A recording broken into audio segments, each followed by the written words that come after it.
پہرے دار بن کر کے بیٹھے ہیں، اس کی بدولت یہ ممکن ہے کہ جو لوگ سرحد سے دور بیٹھے ہیں وہ اپنا کام کاج اپنی مرضی کے متعلق نبھا سکتے ہیں۔ بہت بڑا احسان ہے آپ کا سارے ملک پر اور سارے معاشرے پر۔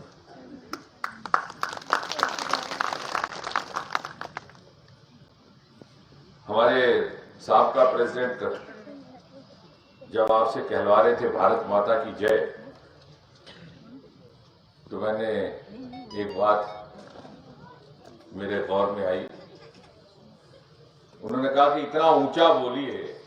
کہ پاکستان تک اس کی آواز جائے۔ انگریز جی نے کہا، مگر تھوڑی چوک کر گئے، کیونکہ وہ پاکستان نہیں، وہ بھی ہندوستان ہے۔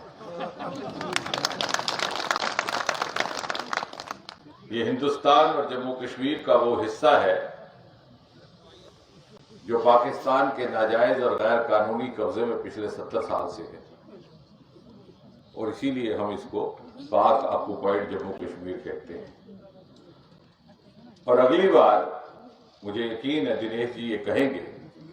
کہ بھارت ماتا کی جے اس انداز میں بولیے کہ اگلی بار ہم ہندوستان کے اس حصے میں جا کر کے بولیں، کیونکہ ہندوستان اور پاکستان کے بیچ میں اگر کوئی معاملہ ہے تو وہ محض اتنا کہ کس طرح سے جموں کشمیر کے اس حصے کو جو پاکستان کے ناجائز قبضے میں ہے وہاں سے چھڑوا کر کے اس کو مکت کروا کر کے پھر سے بھارتی گنراجیہ اور ہندوستان اور جموں کشمیر کا حصہ بنایا جائے، اور اس کو اسی صورت میں بحال کیا جائے جموں کشمیر کو جس صورت میں اس نے انسٹرومنٹ آف ایکسیشن کے تحت ولے کرنے کا فیصلہ کیا تھا۔ اور یہ بات صرف میں نہیں کہہ رہا، ہندوستان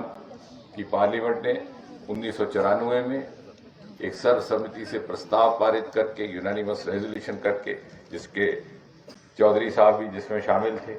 یہ فیصلہ کیا کہ اگر کوئی ہمارے بیچ میں مدعا ہے تو وہ محض اتنا کہ کس طرح سے یہ پاک کے ناجائز قبضے والے جموں کشمیر کو پھر سے بحال کیا جائے۔ دوسری بات، مجھے شکریہ بھی ادا کرنا ہے۔ ابھی جیسے راجندر جی کہہ رہے تھے کہ ان کے بلاوے پر میرا یہاں آنا ہوا، میں اپنی خوش قسمتی سمجھتا ہوں اس خوبصورت علاقے میں، اس خوبصورت منظر میں آپ نے مجھے آنے کا موقع دیا۔ منظر تو سدا سے یہ خوبصورت ہی رہا ہے، لیکن سٹیج پر پہنچتے پہنچتے مجھے احساس ہوا کہ آج خوشبو بدلی ہوئی تھی، اور میں نے اپنے آپ سے پوچھا کہ اس بدلی ہوئی خوشبو کا سبب کیا ہے، تو کچھ ہی دیر پہلے سوچتے سوچتے مجھے سمجھ میں آیا یہ خوشبو زمین سے آ رہی تھی، اور یہ خوشبو تھی سیلف رول کی۔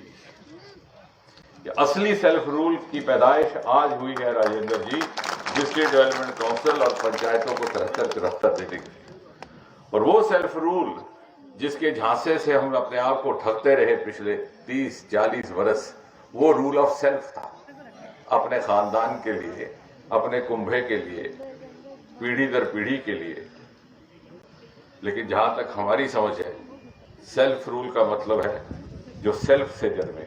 جو دھرتی سے جنمے، اور آج اس کا جنم ہوتے ہم دیکھ رہے ہیں، اس لیے یہ دھرتی کی خوشبو آج الگ ہے۔ اور یہی اٹانومی ہے، یہی خود مختاری ہے۔ جب تک ہم اپنے گراس روٹ کے نمائندے کو خود مختار نہیں کریں گے تو بھلا ہم کس خود مختاری کی بات کر رہے ہیں؟